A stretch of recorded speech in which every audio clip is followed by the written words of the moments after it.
Well, I've never been a great sleeper. But I got by. I would say some point in the 2000s, I started suffering from really bad migraines, um, almost debilitating migraines. And so I worked with a doctor who prescribed all different kinds of meds and things. And he put me on one medication. The medication had it was part sedative, so actually I started sleeping great, and that in addition to a few other things, kind of helped my migraines. Every single night, I was getting a great night's sleep. And over the years, he would up the dosage of this. And then I started reading about that particular medication and did see there was a direct link between taking that medication and Alzheimer's. And so I would say sometime in 2018, I decided to try to, with my doctor, wean myself off that medication. So very slowly, I would go down a little bit and go through pretty, 2 weeks of a pretty rough sleep. At this point, migraines were long gone. They were just not, I was just taking that medicine because it helped me sleep. And so I, bit by bit, weaned myself off. I retired in 2019. And I told myself that in, January 1, 2020, I was going to get off it. And so I did that. It was January 1, 2020. And then that's when my chronic insomnia just kind of took over. We all know 2020 was a horrible year for so many reasons. I also had a death in my family. I would sleep a couple hours, maybe an hour here and there at night. Maybe, I just wasn't sleeping. I would maybe fall asleep and then jolt myself awake. This would go on and on. It was, really, really bad at first, so much so that I didn't even know if I slept. I'm sure I did sleep. This was during COVID, and I think my doctor just shut down. I would leave voicemails, please. I haven't slept in weeks and nothing. I don't know even. In fact, I left that office. She's my long-term doctor. Never heard anything back.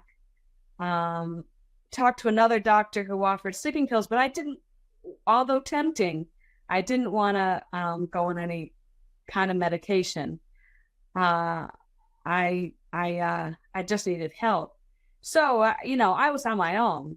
But I did get a referral from a friend for a sleep doctor.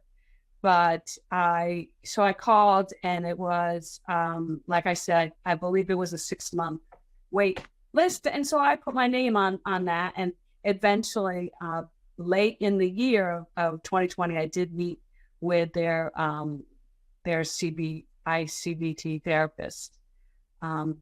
But a lot of it was mostly just on my own and Googling and finding this Facebook group was probably the most, the best thing I could have done. It was just so helpful. I started, trying everything. You read about all the breathing and meditation and listening to weird music and CBD oil and all kinds of stuff. But then I read about the CBT therapy, and I got myself a book about that. And I would say at some point, I connected with kind of a ICBT group on Facebook run by Tracy. I think her name is Halligan. And she offered an online course. I also contacted my sleep doctor that I was referred to, and there was a 6 months waiting list for CBT therapy. Um, so I put myself on that wait list. So at, I don't remember the exact point, but some point in 2020, I kind of started to, with the help of this course I was taking and Tracy's Facebook group, started to make some improvements in my sleep, applying some of the CBT concepts that she was teaching us. She was very accessible on this Facebook group. So at that point, I kind of did a lot of stuff through them. I stopped trying. I stopped all that breathing exercises and meditation and all the CBT oil. And I just gave that up. And then I just stopped worrying about it. I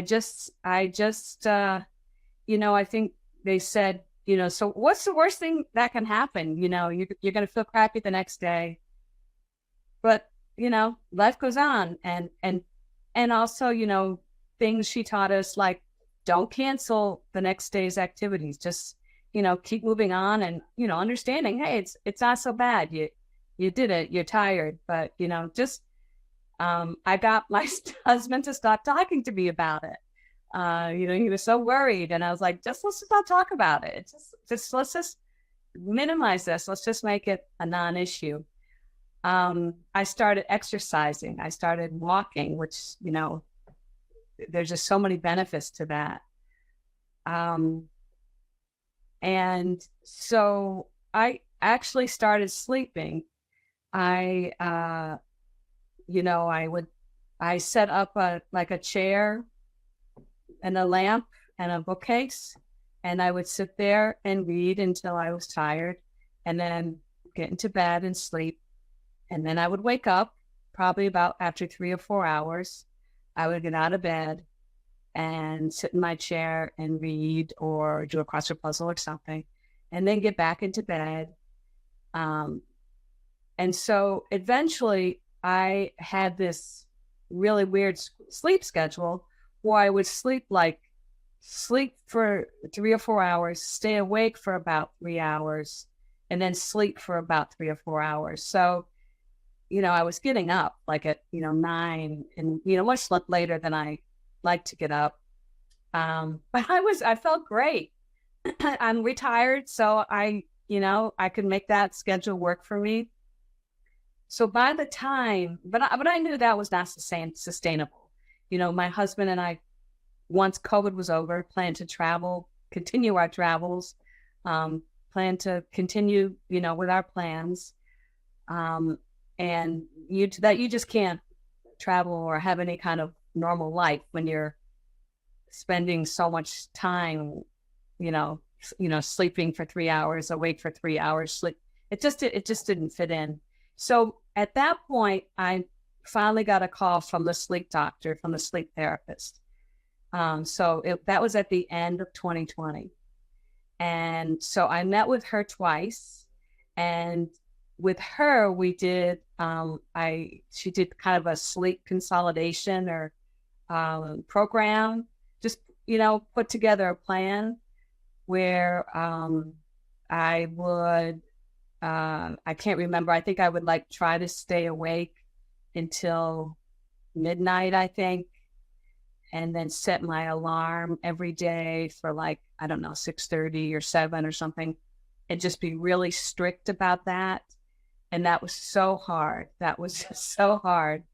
But I did it. I did it.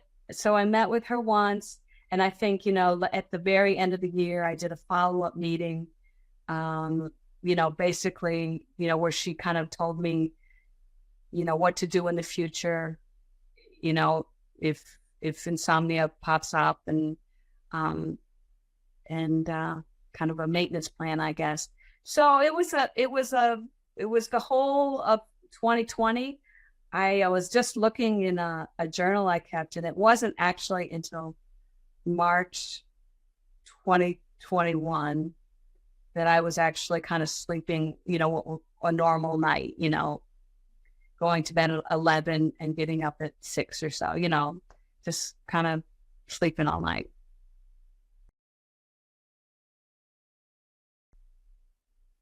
So now I don't think if I don't really fit your criteria as being an insomniac because I'm not really, don't consider myself having insomnia anymore. I don't sleep every night through the night, but I know what to do when I wake up.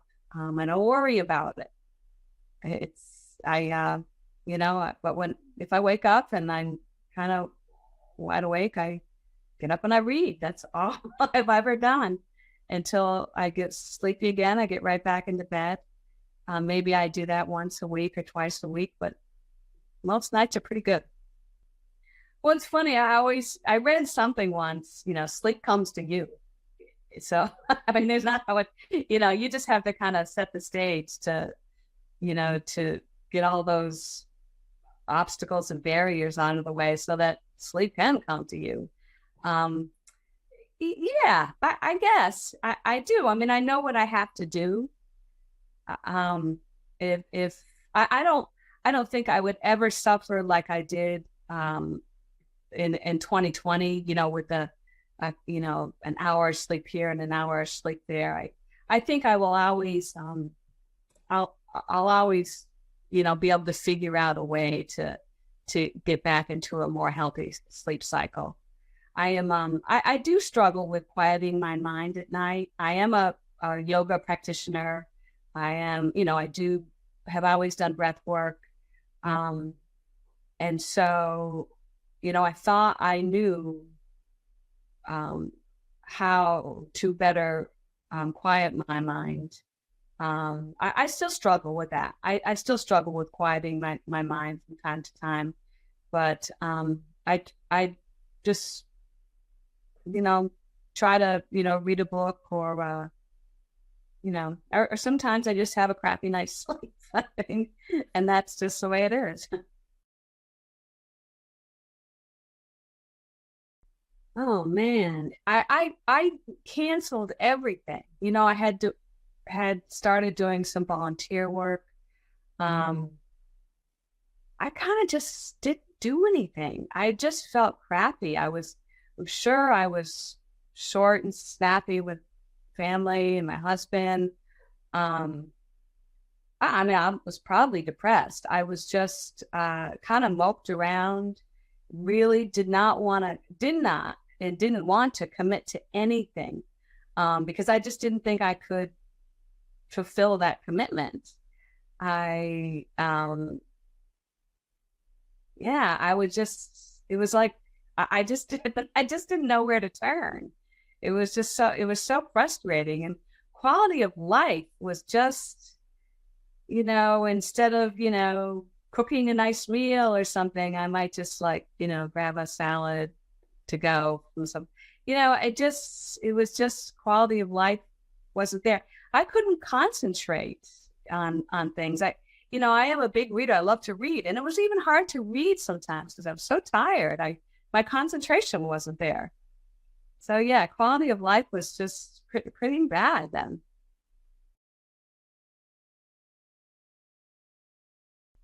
CBT therapy, that does work. It does work. Um, you know, stop those all the stuff that you can buy to help you sleep, the lavender oil and the music and the teas. That just makes you that just it made me just more anxious. Stop trying so hard. Just stop thinking about it, minimize it. Just stop trying to sleep. Sleep's got to come to you, and you just have to kind of get rid of all those things out there that kind of prevent it from coming to you. But the main thing is just stop trying so hard. I wish someone said that to me.